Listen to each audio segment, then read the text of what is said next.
Hello and welcome.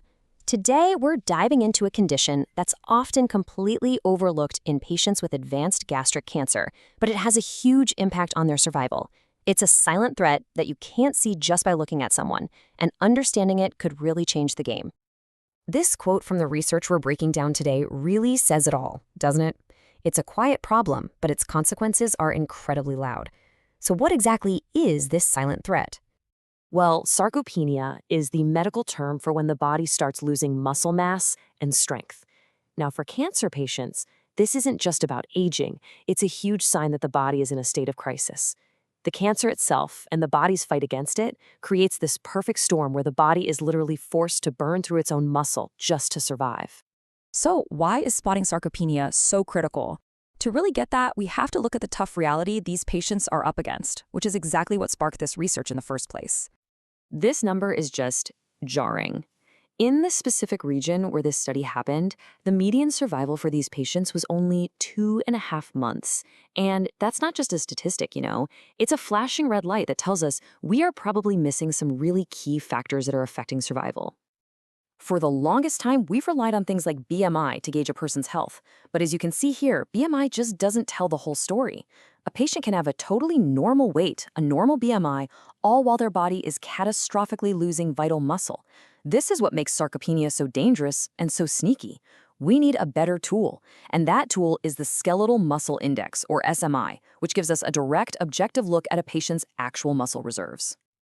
And it's not just about the muscle either. The researchers also looked at another simple but really powerful tool, the Prognostic Nutritional Index, or PNI.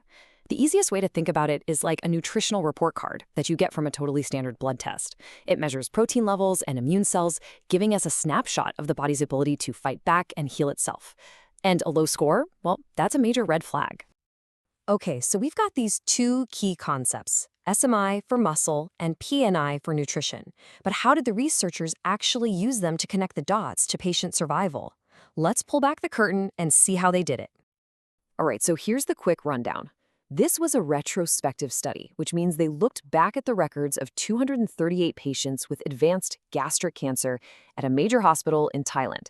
And their goal was pretty straightforward. Figure out just how common sarcopenia is and see if it really does affect how long these patients live.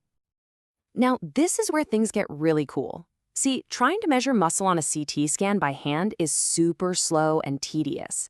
So the researchers used an AI-powered tool that analyzed the scans automatically. This let them precisely, and more importantly, quickly measure muscle mass at a very specific point in the spine, the L3 vertebrae, which is the gold standard for this kind of thing. It's high-tech, it's fast, and it takes all the guesswork out of it. Okay, so that's the setup. We have a huge problem, a solid research plan, and a very cool AI tool. But what did they actually find? Come on, let's get to the results. The first result was just staggering. The researchers had guessed that maybe 20% of patients would have sarcopenia, but the reality? 75%. 3 out of every 4 patients in this study were suffering from significant muscle loss. This wasn't some small niche problem, it was the norm. And believe it or not, it gets even worse. When they looked at those PNI scores, that nutritional report card from the blood tests, they found that 80% of patients had a score that pointed to poor nutrition. So the vast majority of these people were losing muscle and were nutritionally depleted at the same time. But here's the billion-dollar question. Does this muscle loss actually affect survival? And the answer is a huge, undeniable yes. A hazard ratio is just a way to measure risk. In this case, patients with sarcopenia had a hazard ratio of 1.59. That means they had a nearly 60% higher risk of death at any given moment. And this was true even after they accounted for all the other factors. Sarcopenia was a major, independent threat. And what about poor nutrition? Well, it's the exact same story. A low PNI score came with a hazard ratio of 1.54, which means it increased the risk of death by over 50%. The really critical thing to understand here is that both of these, muscle loss and poor nutrition, were independent predictors. They are two separate, silent, and very deadly threats. These findings are incredibly powerful. But, data is only useful if it leads to action. So what does all this mean for doctors? And more importantly, what does it mean for patients? How do we turn this knowledge into better care? So let's wrap up the big takeaways here. First, we now know that sarcopenia and poor nutrition are extremely common. Second, they are silent but incredibly powerful predictors of shorter survival. But here's the best part. We can measure them right now, today, using tools we already have, CT scans and blood tests. And with AI helping out, we can quickly and reliably find the patients who need our help the most. And that's really why this all matters. This research isn't just an interesting academic paper. It is a clear, direct call to action.